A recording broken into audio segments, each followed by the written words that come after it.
ब्रह्मांड संपूर्ण समय और अंतरिक्ष और उसकी अंतर्वस्तु को कहते हैं। ब्रह्मांड में सभी ग्रह, तारे, गैलेक्सियां, खगोलीय पिंड, गैलेक्सियों के बीच के अंतरिक्ष की अंतर्वस्तु, अपरमाणविक कण और सारा पदार्थ और सारी ऊर्जा सम्मिलित है।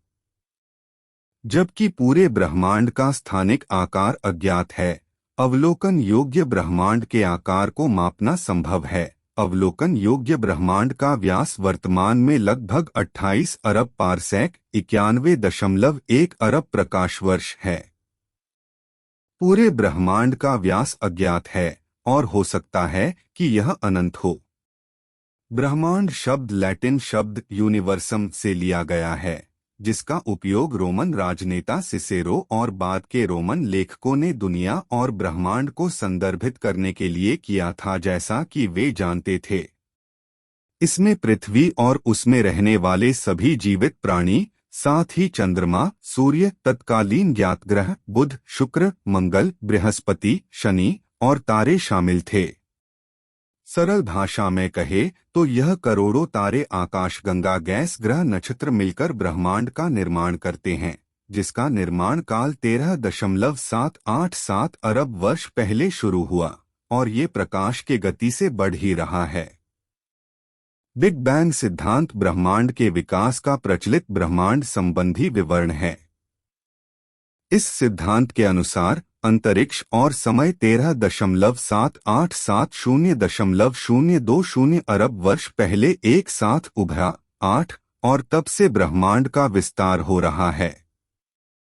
जबकि पूरे ब्रह्मांड का स्थानिक आकार अज्ञात है, 3 अवलोकन योग्य ब्रह्मांड के आकार को मापना संभव है, जो वर्तमान समय में लगभग 93 अरब प्रकाश वर्ष व्यास का है।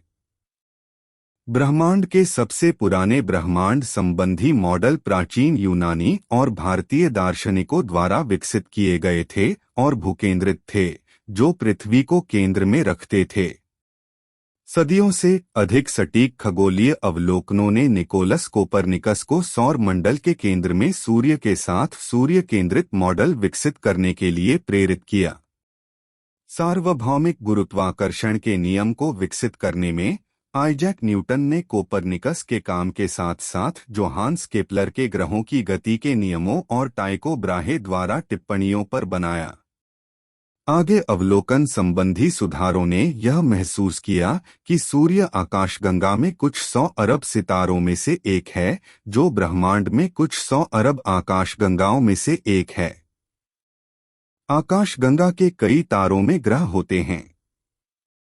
सबसे बड़े पैमाने पर आकाशगंगाओं को समान रूप से और सभी दिशाओं में समान रूप से वितरित किया जाता है, जिसका अर्थ है कि ब्रह्मांड का न तो कोई किनारा है और न ही कोई केंद्र है। छोटे पैमाने पर आकाशगंगाओं को समूहों और सुपर क्लस्टरों में वितरित किया जाता है, जो अंतरिक्ष में विशाल तंतु और रिक्त स्थान बनाते हैं, जिससे एक विशाल झाग जैसी संरचना का निर्माण होता है। 11वीं सदी की शुरुआत में हुई खोजों ने सुझाव दिया है कि ब्रह्मांड की शुरुआत हुई थी और तब से अंतरिक्ष का विस्तार हो रहा है, एक बढ़ती हुई दर से। बिग बैंग सिद्धांत के अनुसार ब्रह्मांड के विस्तार के रूप में शुरू में मौजूद ऊर्जा और पदार्थ कम घने हो गए हैं।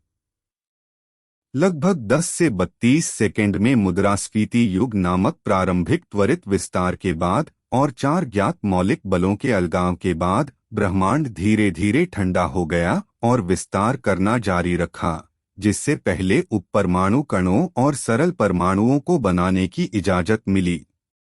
डार्क मैटर इकट्ठा हो गया, जिससे गुरुत्वाकर्षण के प्रभाव में फिलामेंट्स और वॉइड्स की फोम जैसी संरचना बन गई। हाइड्रोजन और हीलियम के विशाल बादल धीरे धीरे उन जगहों की ओर खींचे चले गए जहां डार्क मैटर अधिक सघन था, जिससे पहली आकाशगंगाएं, तारे और आज दिखाई देने वाली हर चीज का निर्माण हुआ।